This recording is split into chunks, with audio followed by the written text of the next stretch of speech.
When you sent me packing down Green River Valley, I knew that if you couldn't then... Hey, this is Adam with Mile High Stash, the podcast that asks what 5 albums you would take to a remote Colorado cabin in the event of a zombie apocalypse, armed only with food, water, and a crank-powered Victrola. Today is Juneteenth, Monday, June 19th, 2023. The end of slavery is certainly something more to celebrate than any other holiday we've got in the United States, especially because a lot of times in our history, we've had people fighting on behalf of the United States all over the world who came home and still had to fight for their rights here. It's not like the struggle is over at all, but Juneteenth is an important way to celebrate and reflect.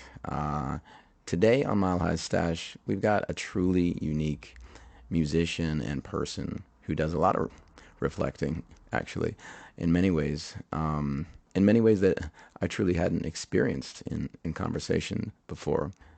Munly J Munly is an integral part of incredible Denver kind of gothic, country, Americana, punk bands, Slim Cessna's Auto Club, Denver Broncos UK, and his own band, Lupercalians.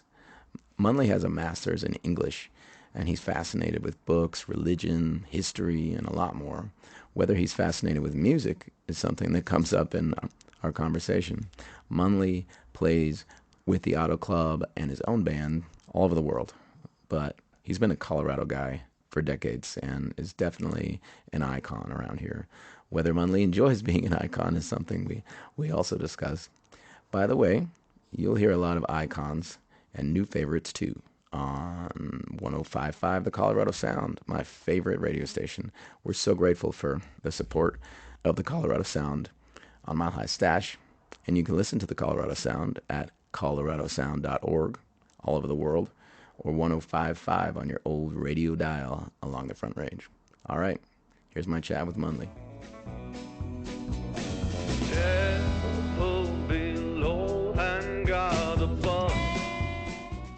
Well, Munly, thank you so much for coming by. And I think the first thing that I just wanted to know about you is your background. You know, where were you born? What was your upbringing life? I mean, like all the way back.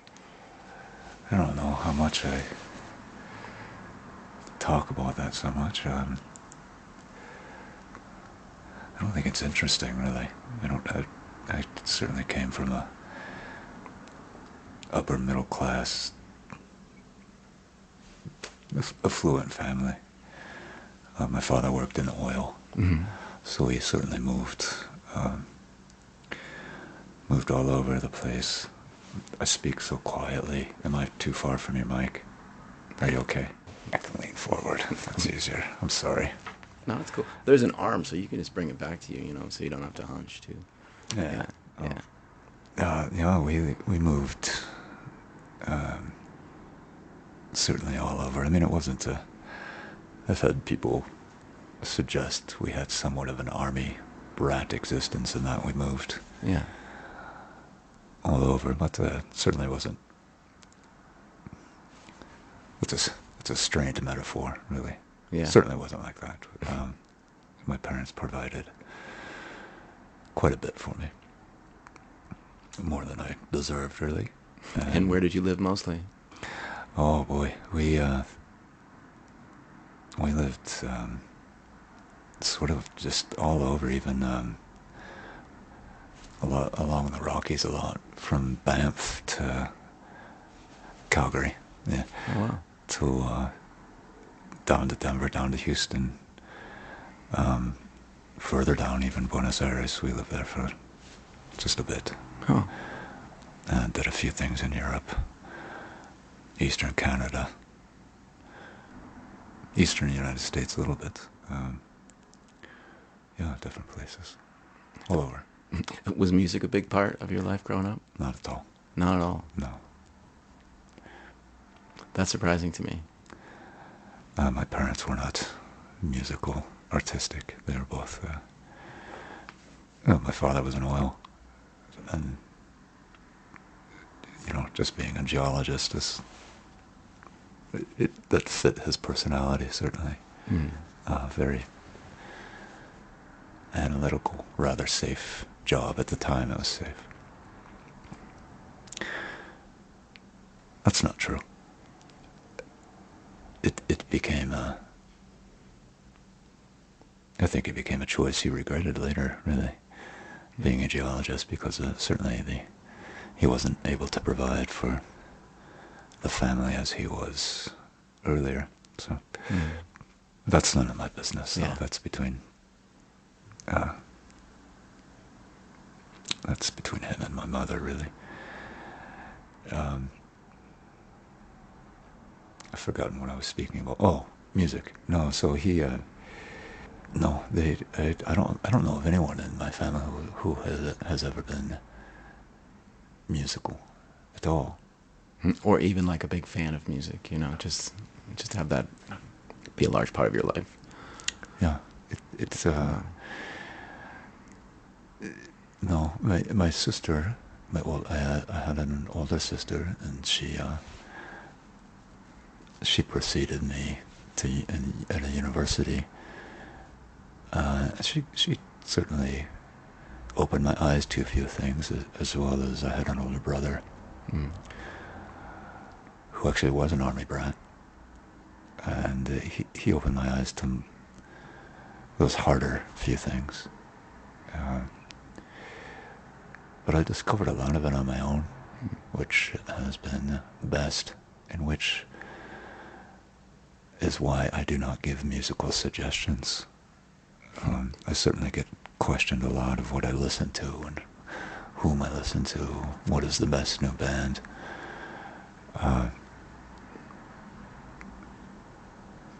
Just from how I came through music, that's how you need to find it.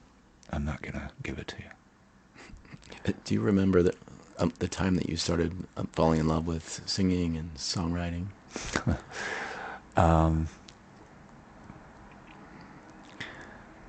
That's funny you use that term. Do you use that term on purpose, falling in love with it? I mean, that's just how I feel. I guess that's how I feel about it. And so, someone who has spent so many years of your life in not only music, but you're so well known as a songwriter. I would think that there was a time that you felt like, this is my life. This is what I want to do. Certainly there's there's certainly no pinpoint moment I can recall. It just somewhat happened. There's certainly that story out there that I stole my father's banjo, which I did. I mean, I didn't steal it, but I would borrow it without them.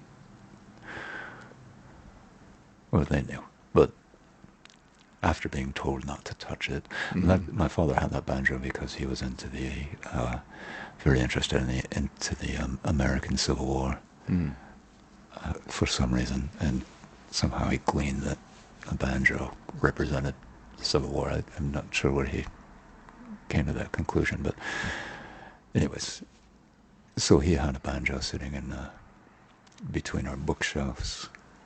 He had it tucked in there, and it never came out. And I just found it one day and took it out and kept messing around with it. It's funny that it was sitting there as more of a souvenir or memorabilia, and you had this notion of that should be played.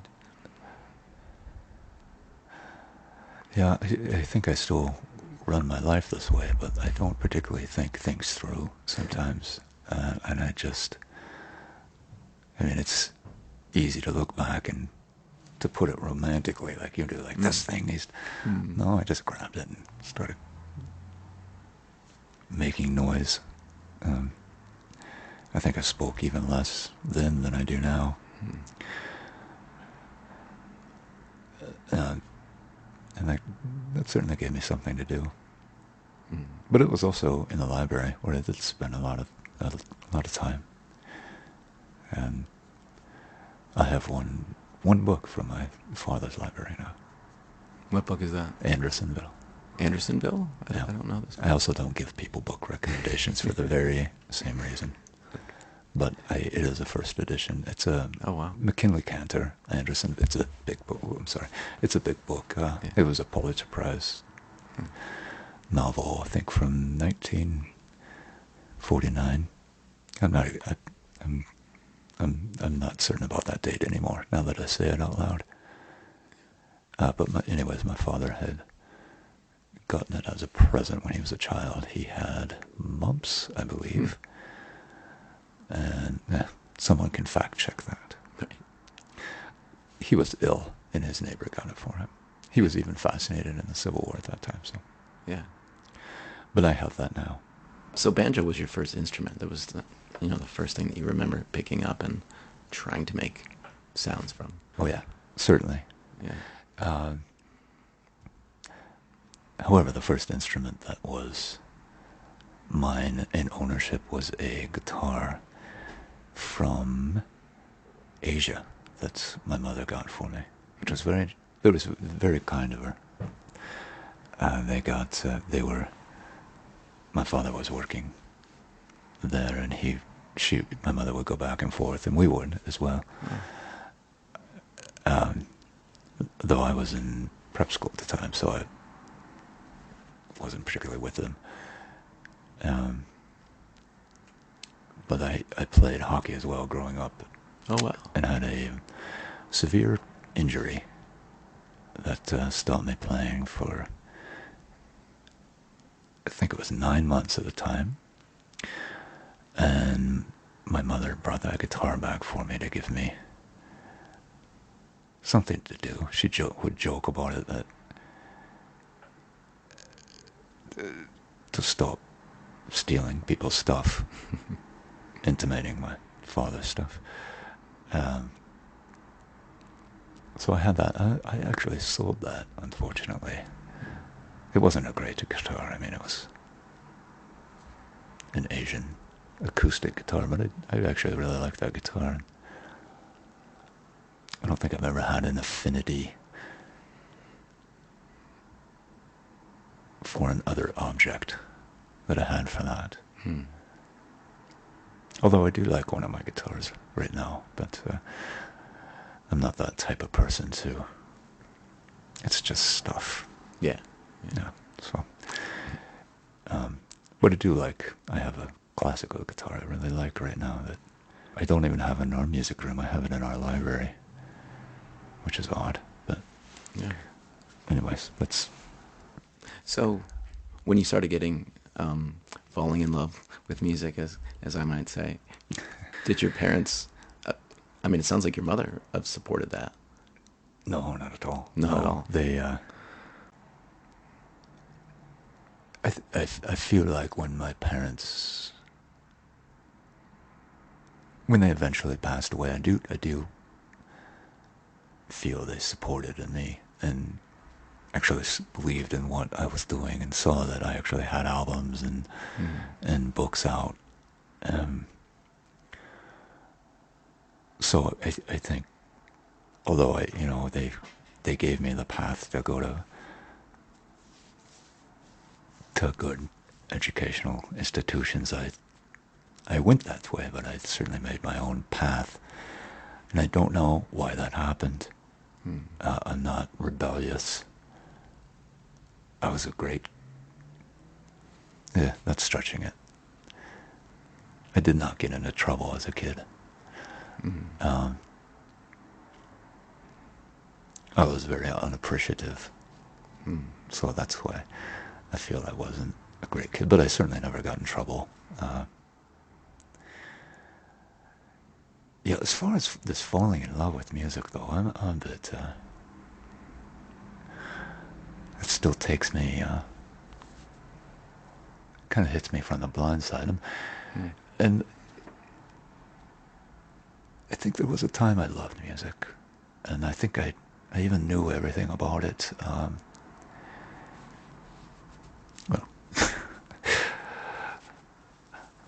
no one really likes a bragger. I certainly didn't know everything about it, but the things that interested me, I was really well versed in, and That has certainly changed. I don't love music. What do you love? I don't know. I mean, do you have to love something? Well, I mean, that's a larger question. But I'm just struck by that statement that you might not feel that, even though there might have been a time that that you love music anymore, because when you are on stage, especially with Slim, and you are both in the throes almost of these songs and these performances that inspire so many people. Well, I think the audience would be surprised to hear that there's maybe not as much of love as they would think. What does that feel like for you, though? I think we're maybe pushing the term love into it's just too freely bandied about. Maybe a good comparison is hugging. I don't understand this compulsion for everyone to hug. That makes... I don't understand it. That's enough said of that. So maybe we don't need to apply the term love like that. There's certainly a passion I have for that. I'm also using that term widely as we've gotten older, it's difficult to listen to give other people my time who are also working very hard, and their stuff is probably really good, but it was busy and I can only focus on so much and give so much to what we do. And what I do, I would love to fall back in love with music someday and go to shows. I can't do that right now. It's a lot. We do a lot of shows, and as you said, there's a lot of passion we put there, so perhaps that's how I conserve energy and am able to give, because I'm able to put that other stuff out of my life. Same with books.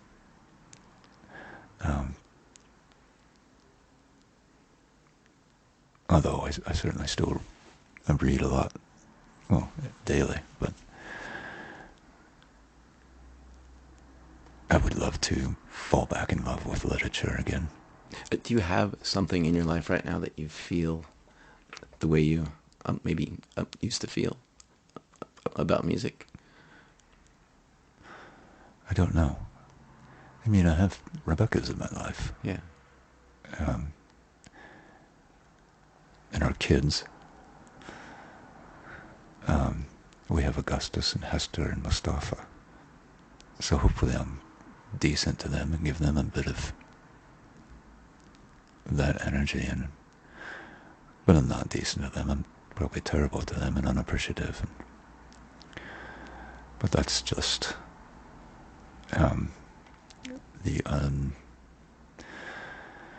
that's what they're stuck with. That's maybe a better way to put it. So,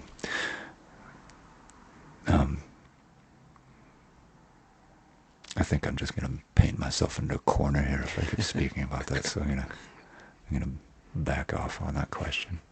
You and Slim both have seemingly a hard time, and I'm guilty of this too, of saying anything nice about yourself. Well, again, no one likes a braggart. Yeah. I don't know. I don't want to hear someone talk about themselves. Yeah. It's maybe that's part of this music thing right now too, of what it's evolved into. Everyone's talking about themselves, and everyone has made a monument to themselves on social media sites. I, I don't understand it. I don't want to understand it. Right, right. You know, I would like to take the artist out of art. As I sit here doing an interview. But I was actually told I had to do this interview, by the way. Yeah. By Todd. There was a time I actually had people do interviews for me, which I thought was funny. And a lot of the journalists thought it was funny, because some of them knew. Someone pretended to be you? Yeah, a lot of them would be on phone. That's fantastic. It was prior to podcasts. Yeah. It would be a phone interview. And so there are facts out there that are so fantastic. Well, thank you for driving up here. I really do appreciate it. Yeah, it's really pretty driving into here. It's very idyllic up here, right against the mountains. It's really pretty. Yeah, yeah. Famously, Tom Waits and Bob Dylan, they were people who, when they were young, they would do the interviews themselves, but they would make up like an entirely different backstory every time they did an interview, and get a kick out of that. But you took things to a whole nother level and had someone else not only doing the interview in your stead, but making things up. Yeah, well, I mean, yeah. There were quite a few different people, too. There was a little cast of characters who would do the work. That's fantastic. And I got in trouble a couple times. You did? On an old label I was on, the owner he wasn't pleased. I don't want to speak for him, because I don't think I can say those words here. Yeah. I mean, not that was any trouble, but it's just, sometimes I don't understand the fascination. That could come out wrong to you. I hope you don't take that. I know exactly what you're saying, and I think about it a lot. I think maybe there was a time when musicians were more able to make music and make albums, perform, and now especially the social media part ends up taking more time than the rest of the experience.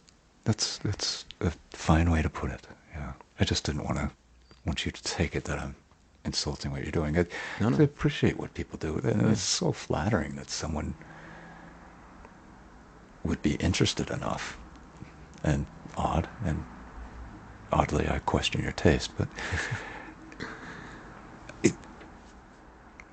it gets pushed too far for me sometimes, and there have been people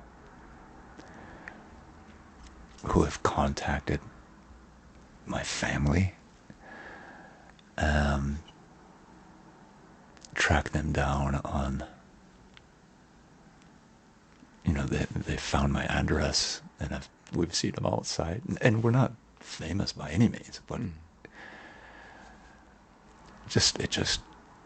I don't understand that. I can't even put it into words because I can't wrap my head around it, and it just seems, maybe it's emblematic of this world, and people just are having difficulty finding their life.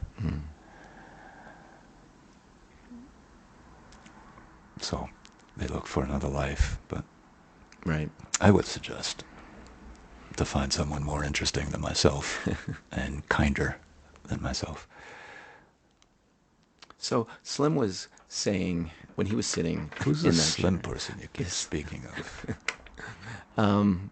he was saying that when Slim Cessna's Auto Club first went to Europe, that kind of, there was this family tree that people already knew about from the Denver Gentleman and the 16 horsepower, and that anything that was related to that, there had kind of already been a path paved, and there was this instant fan base that wanted to hear anything to do with that, and that you know, now there's even more of the family tree with Denver Broncos UK, or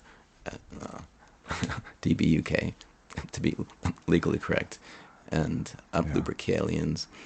And one of the things he was saying is that, you know, there's a thread through these, you know, that maybe is a product of your analytical mind. You know, that even sometimes there might be, correct me if I'm wrong, but some sort of a secret code in the lyrics or song titles that, you know, has a thread through some of the albums in the kind of Auto Club family tree. But when you say that people become obsessed, and maybe that's terrible that they would cross a boundary and get in touch with your family, but do you feel that there is a propensity to want to figure out all of the clues, right, in some way? I understand what you're saying. And I realize I'm standing up on a stage and expecting people to pay money to see me act like a jackass. And so I'm not, and I'm certainly not complaining. Well, I am complaining, obviously. I just spent the past 10 minutes complaining. But I'm not complaining, but there's a line, it does seem, or at least there used to be a line, and that line has been tested, and perhaps the Americans have been pushed by a certain orange menace to bulldoze over that line and use a hammer. I feel like this could go in so many different ways. Yeah. You also said, as far as the writing, yeah, I certainly have a lot of characters I reuse and will make a mention in one story, and then actually the story comes to fruition somewhere else, and that happens quite a bit. And it's extremely flattering to me when someone will come up to me with a book and ask me to sign it, and I'll see inside that it'll have all their notes. Yeah. Again, I question there's so many better choices out there, but thank you. So that's nice when people can follow that. And I do put that out there, so is that fair of me to not explain things to people and expect them to figure it out on my own, and then I get upset when they want to figure out more? No, probably not fair.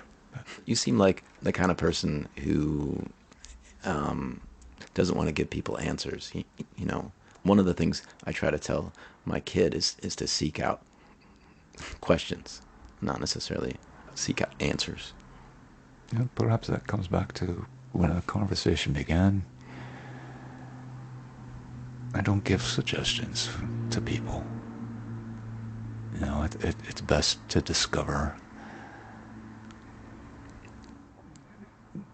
As you're telling your child, discover it on your own, and you'll appreciate it more. I also have a terrible thing about me where these books that I've loved, and I won't tell anyone about, but I think it's also, I'm very selfish, and I don't want to share it with people. That's my escape time. Somewhat like music used to be. And I don't want to share that with people. It's great if they find it on their own, but that's why you talk to yourself, so you don't have to share it with someone.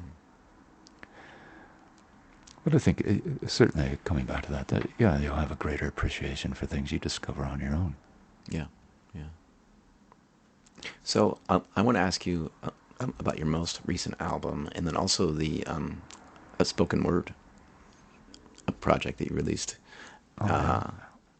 But first, I don't know if I adequately gave you the memo, but the theme of the podcast that I ask all the guests is if you were somehow stranded in a remote Colorado cabin in the event of a zombie apocalypse, and in that cabin, all you had was food, water, and a crank-powered Victrola. What 5 albums would you want to bring with you? I never got that memo. I truly, am not. I was wondering. Did you honestly send that to someone? Did you Yeah, send it? You sent that to me? It's okay. I never got that memo.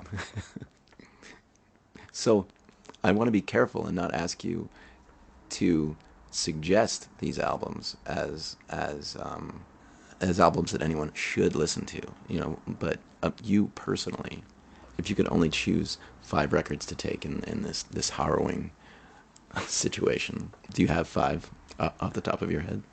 I just don't think that would ever happen to me.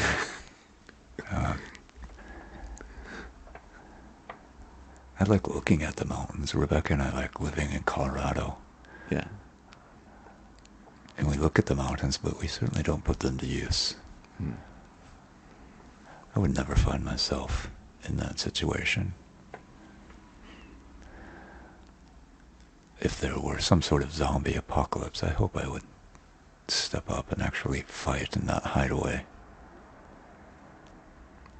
And not be listening to other people's music. Yeah, yeah. And maybe that's the answer. Maybe I can give you an answer. Sure. I don't want to listen to, if somehow this fantastical idea ever came to fruition in any way imaginable, I would want my banjo. Oh, fantastic. And my guitar. Yeah. And my auto harp. And I'm trying to include 5 things. And a pencil and paper. I've had a lot of different answers, and I even had an artist say that she would pick the 5 albums based on cover art, so that might give her solace, in the cabin. So Interesting. there is no wrong answer. Well, I think I just lowered your bell curve, though. Okay, so last year you came out with I don't know if I would call it a solo record, but it's fantastic, and if you're not gonna heap praise upon yourself, I am happy to do so, because I love the passion in the album, and I love the characters, and I love the mixture of Americana with. I've always wanted to ask you: is Bauhaus a big influence on you, or was it? No. Never. Or No. Joy Division, bands like that. I actually loved New Order. New Order. I would still listen to New Order, actually, if I listen. But no, I've certainly heard that comparison before, that I've sounded like my voice has Peter Murphy, I don't know who that is. the singer from Bauhaus. Oh, yeah. Yeah. Yeah. I have some of that. So, no, I actually didn't. When I was younger, listening to some of that music, I preferred a lot more of the fluff stuff. And to me, even New Order, it was somewhat fluffy at times. Pet Shop Boys, was that one for you? Oh, I love Pet Shop Boys. Yeah. Yeah, I've listened to them recently. Yeah, I looked a lot of. It's interesting. I looked at a lot more of those electronic bands. at the time, Bronski Beats.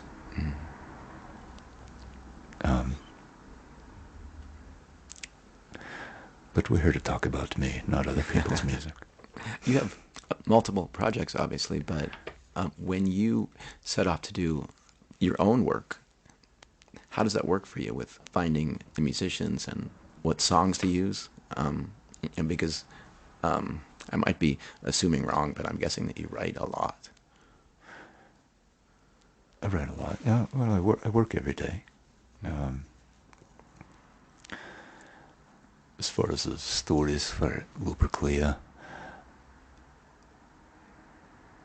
I mean, I've had those 3 albums written for years, really. And I used to be in a band with the Lilu's Harlots, and we were doing some of those songs.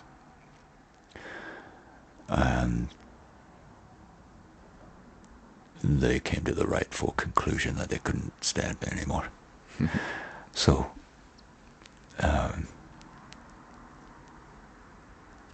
you know, the Lupercalians came together. And that's where the first batch of the stories went for Peter and the Wolf. And now the entire trilogy of Lupercalia will come out with the Auto Club next, and then the Broncos will do the final album of that. Did I answer your question sufficiently? Oh, I mean, how does your solo work, you know, specifically when you make an album, what is that experience like for you compared to, you know, recording an album with Slim or DBUK? What goes into that for you? It's quicker. It's quicker. It's amazingly quicker. Yeah. You know, perhaps the songs don't come out across as, perhaps they're not as strong without other people quelling my voice down.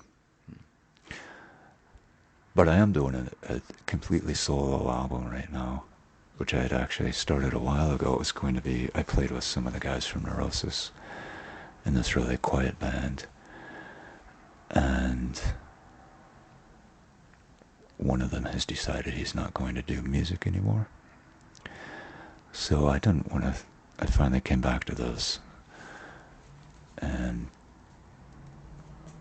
I've been putting those together. So, and that's actually going very quickly. And to me, it reminds me of my very first album with, you know, a little more maturity, but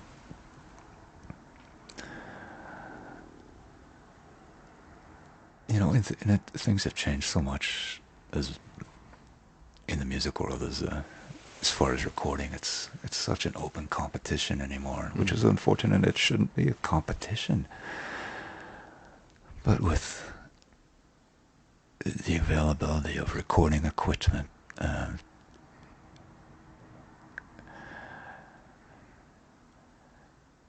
it just seems there's such a wide array of dreck out there. That's not right of me to say. Because I, you know, until I'm perfect, I shouldn't be saying anything about anybody else. So.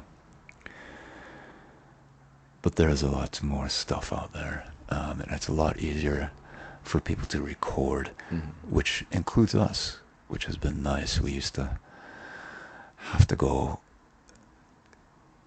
I've only really gone into a professional studio once, and I still didn't have to pay for it. But we even had a really good engineer at one time who was part of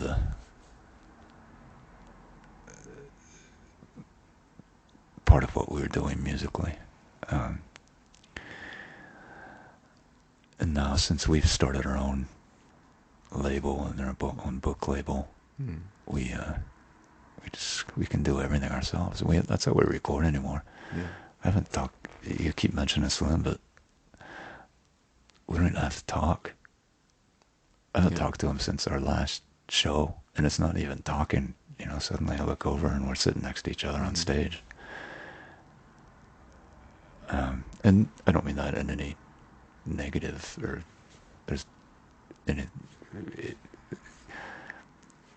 So the crazy fan of me don't glean anything out of that, please.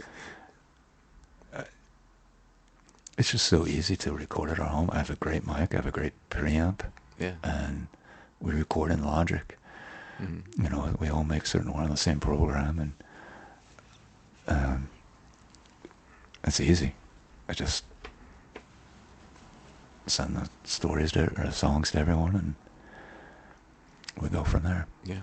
Well, speaking of, I mean, what can you say about this relationship with Slim that has, in my eyes, it's almost symbiotic. I mean, it's, how did you meet him, and how did this songwriting and performing relationship coalesce? And well, just to go back to me being selfish, Slim and I don't write songs together. I don't write songs with anybody.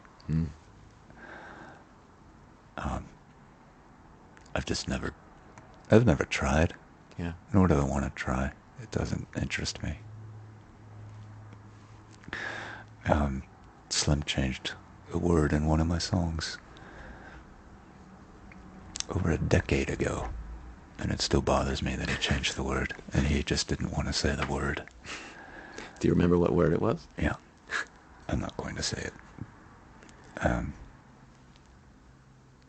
So no, I don't like to be edited. And my editor from the books also is very patient with me and kind. As far as when we met, though, I remember playing with, as I used to play completely solo.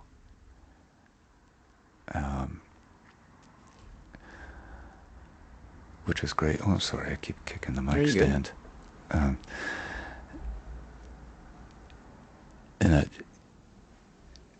when you're a headlining band, that's always the best warm-up act. So then you don't have to move anything, and they don't take up very much room backstage. And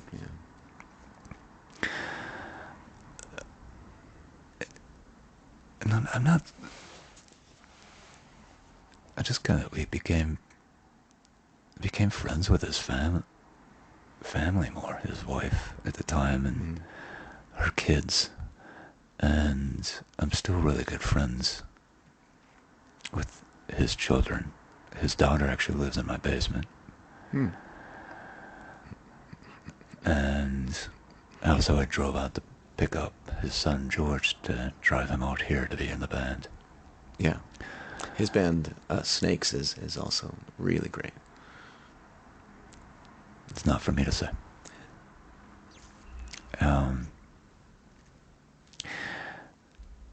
So yeah, I used to babysit his kids even. I was the Easter Munly. So I stayed there over Easter. And I don't think they were quite familiar with American, not that I am, but how America celebrates Easter is more of a Hallmark holiday. Hallmark is the company, not. So I bought them. I couldn't find baskets. I remember I bought them these archival boxes and filled them with Peeps and Reese's and other things that their parents did not allow them to have.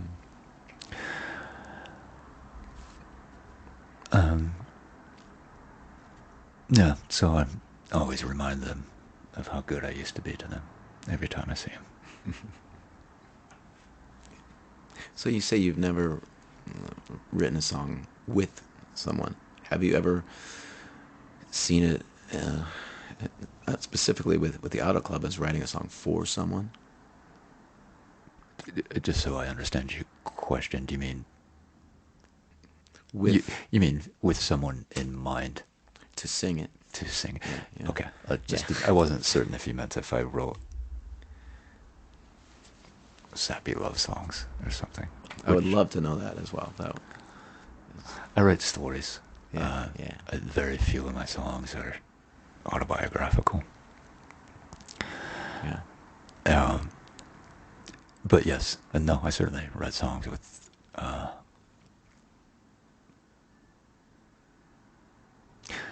You know, I won't sit down and write a song specifically and say, "Oh, I'm going to write one for Slim." But once I'm well down the path, I can usually tell where it's going, Yeah. and where it would be best fitted. That's a really straight answer for me, huh? Mm-hmm. Yeah. Did you have music growing up that you had to decipher? You know, that might have influenced your way of writing these complex narratives, or is that something that you just came to? No, again, there really was no music in my house. I don't know if that's because we were constantly moving and traveling. Mm-hmm. But I certainly always read. Yeah.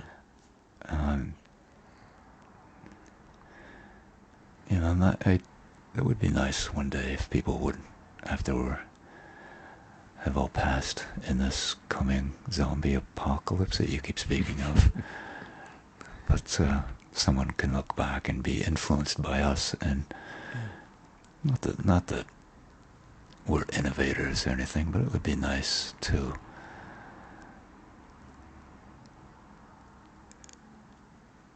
raise the bar a bit in music.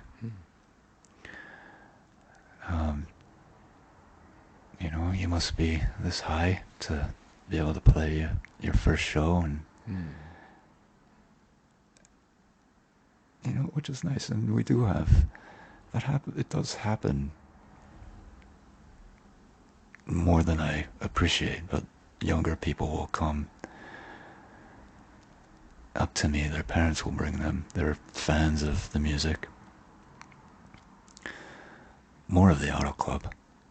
For the older people aren't as interested in Lupercalians and my other stuff, for the most part.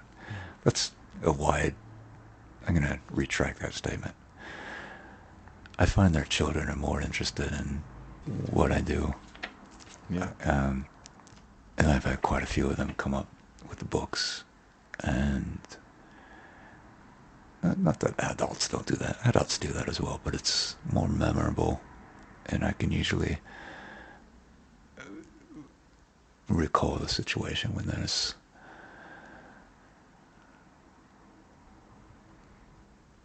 someone different who is still impressionable, not so jaded.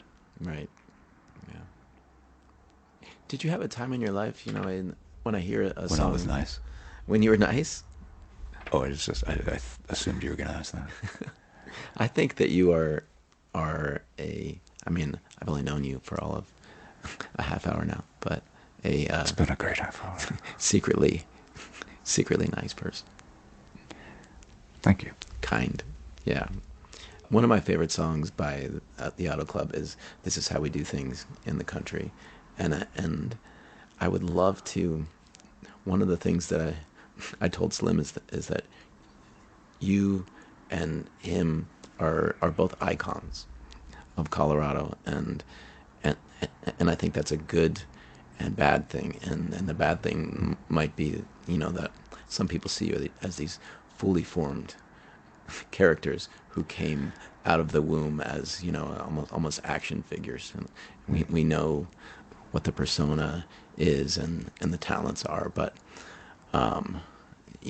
there probably are so many myths to either dispel or confirm, but when I hear a song like that, I wonder whether you had a time in your life that you were obsessed with murder ballads or horror films, or if it's just biblical. Well, I said I don't write autobiographical songs, but Right. that one certainly is.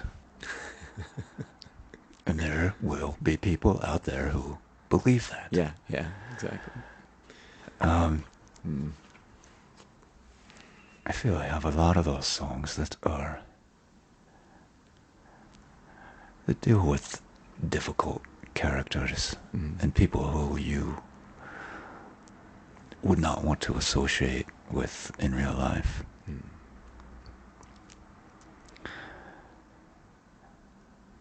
And the main character in that is somewhat of a gray character and is conflicted.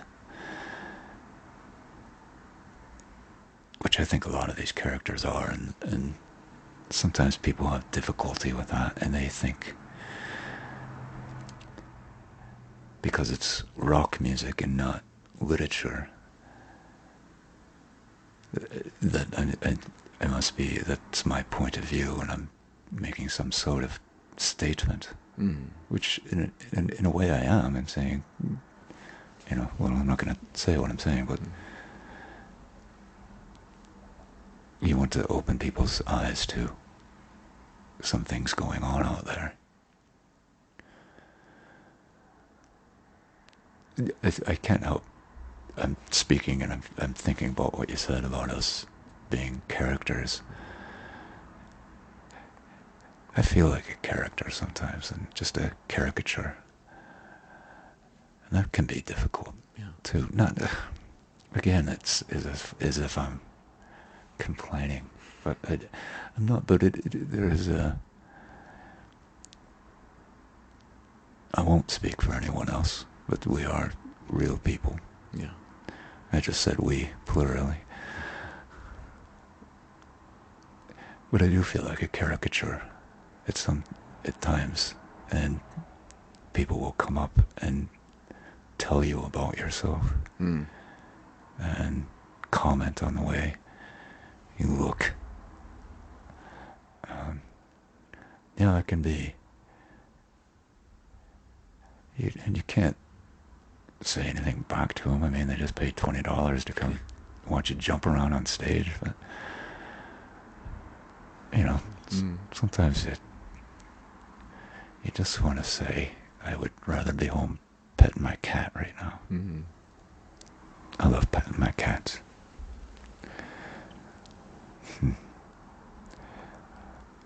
So I don't know if other people feel that at all.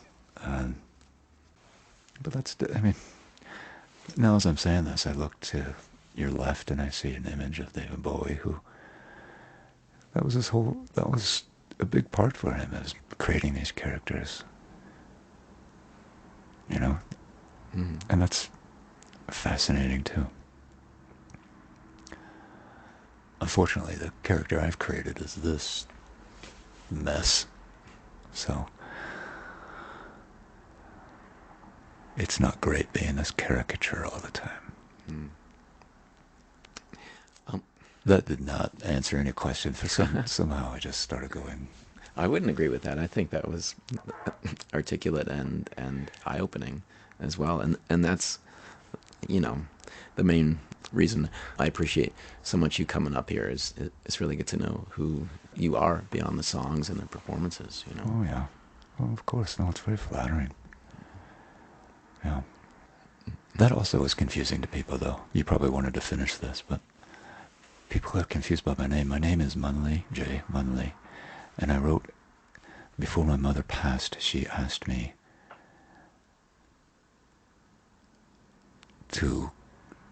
she was the only one who used J,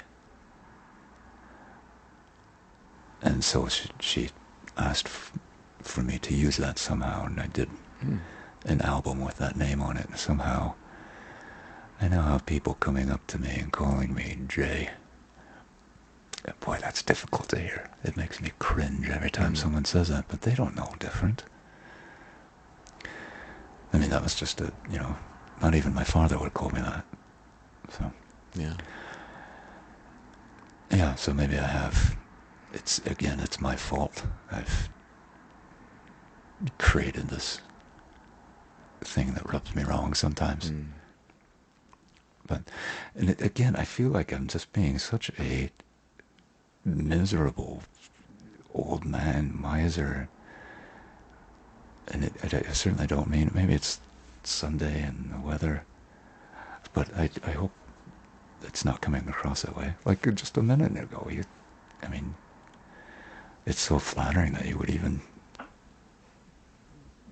want to invite me up here. Absolutely. Into your bedroom for... It is half office, half bedroom. Oh, no, that's very flattering. Yeah. As far as the questions that I'm sure people who aren't... what is Amsterdam Crew? Oh, this is just... It's a sweatshirt I got at the Sex Museum in Amsterdam. Oh, my word. Yeah. 5 stories of sex. Yes. Did you guys play out there? We did play. Gasoline Lollipops did a tour of Belgium and Holland, and I fell in love with both countries, as it sounds like you guys have too. Yeah, well, I mean, we like playing Amsterdam, but I'll tell you, I don't have a favorite. People in normal interviews where someone has to be told to interview me, they'll ask, what's your favorite place to play?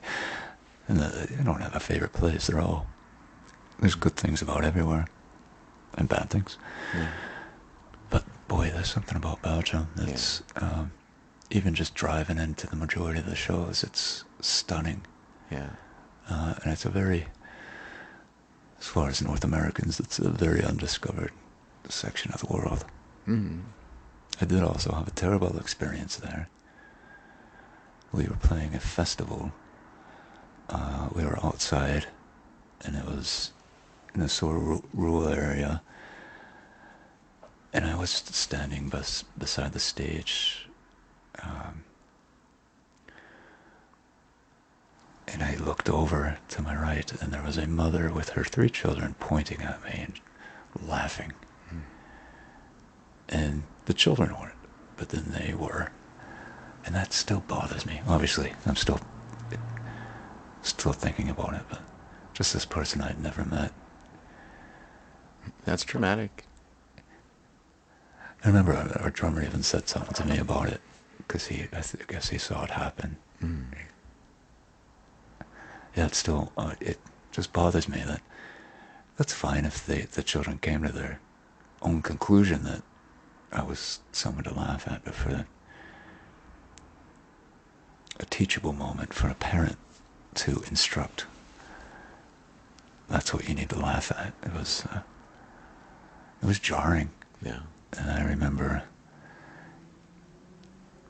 just having a difficult time up until the show. I'm sorry that happened to you. Oh, Yeah.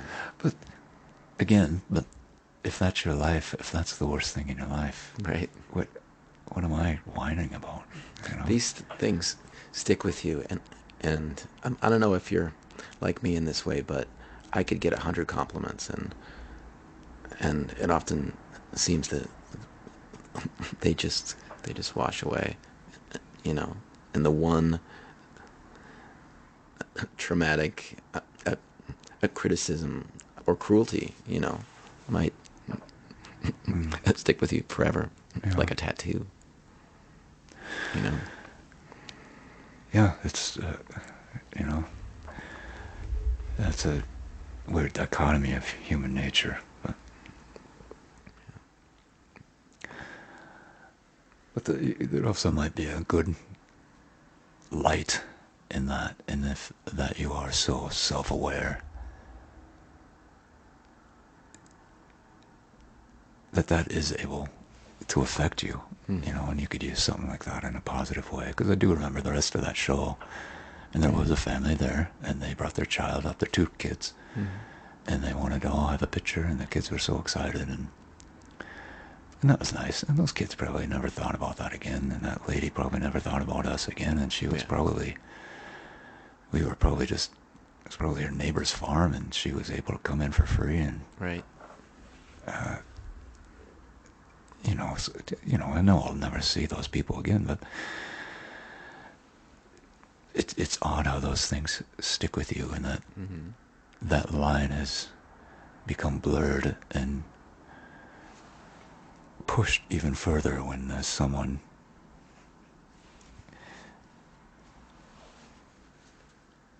in power of what was a sort of democratic experiment,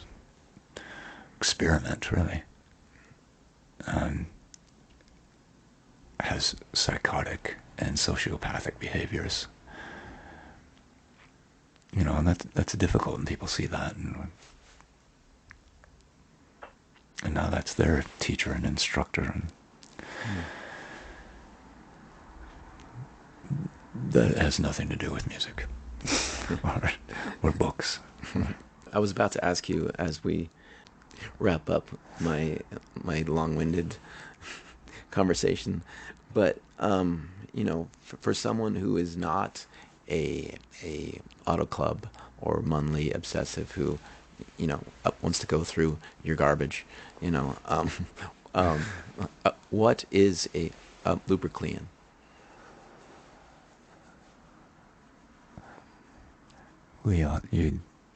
There's books. I think I had a book come out like 4 or 5 years ago that was, what was it called? Confessions to Scare, which was the first Lupercalian book. And I think if people are interested in discovering what a Lupercalian is, that will give you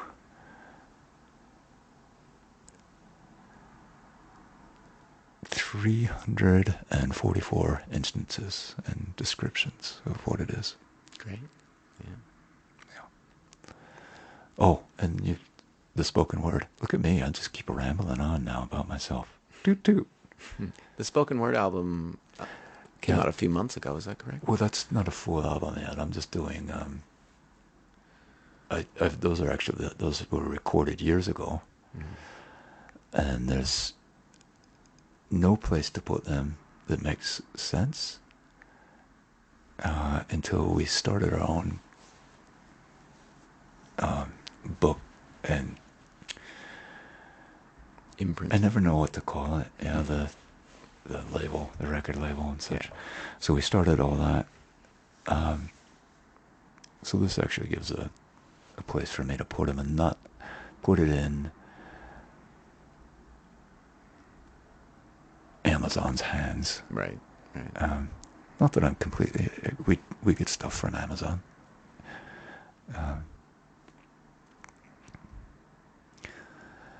But this gives us an outlet to do that. So this is from a really old book, though, from a short story book, but they're all from previous albums.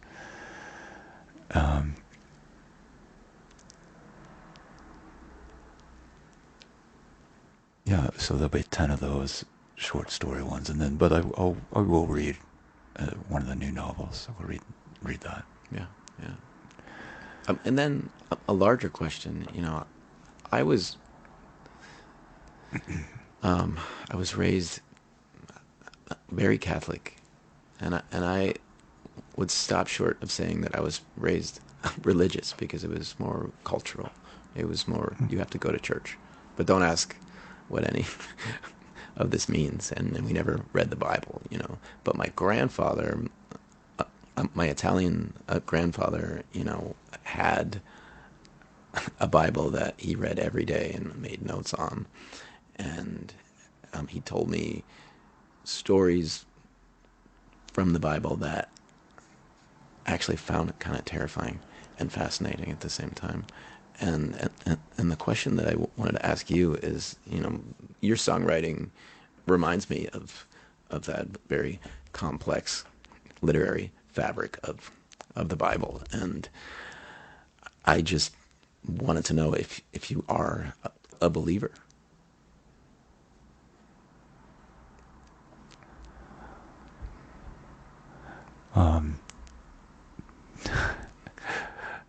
I would love to give you a scoop and an exclusive. But I don't think that's important for people to know about me. Yeah. No.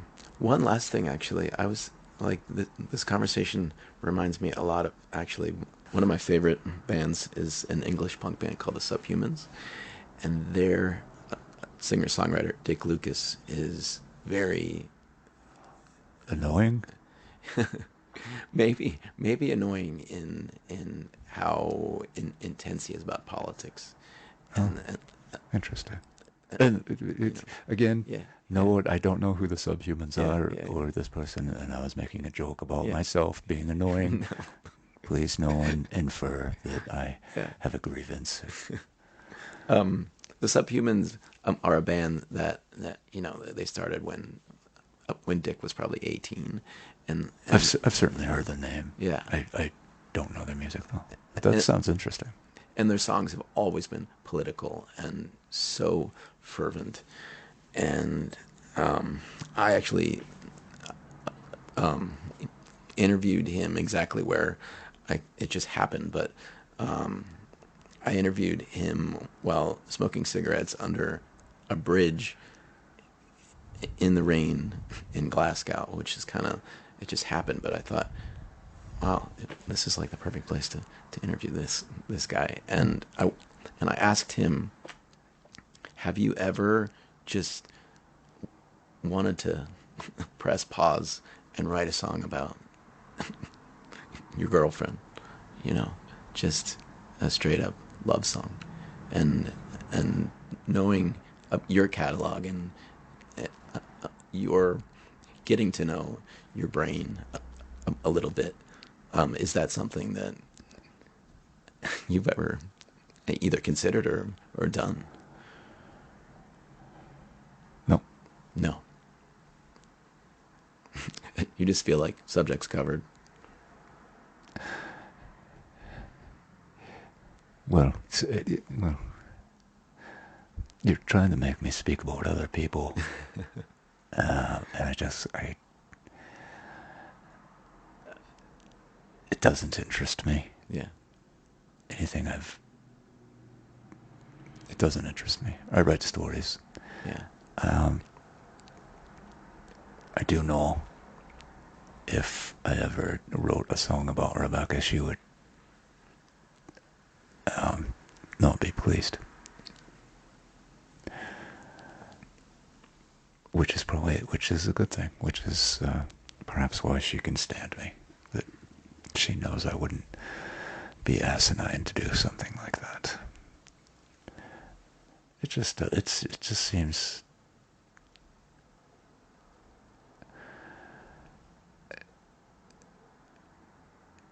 it's just something you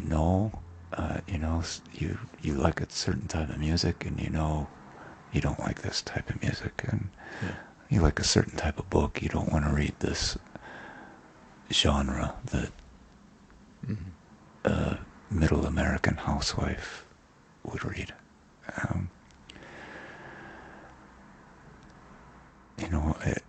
It doesn't just, it's not even a thought. I mean, it actually comes back to the being alone in a cabin. It just wouldn't happen. Right. It's not a reality for me. Yeah. Well, thank you so much for opening up and being honest and Honest. making the trek up here today. Oh, thank you. It is, honestly, it's really flattering and questionable that you would want to speak to me. But thank you. Yeah, man. I'll give you another hour, then I gotta run, I gotta fly away, leave you to fall. That was Munly J Munly and me talking about his life, his eccentricities, and his genius, I feel. And also, I like his sense of humor. It's very subtle. You'll never meet anyone like Munly, and I'm so grateful he came up to Boulder to sit down and talk with me. Munly is playing with Slim Cessna's Auto Club all over Europe this summer, and the Auto Club has its big Levitt Pavilion show in Denver Sunday, August 6th. I hope to see you there. I also hope you leave a review of Mile High Stash on Apple Podcasts sometime. It really does help. See you next Monday, as usual.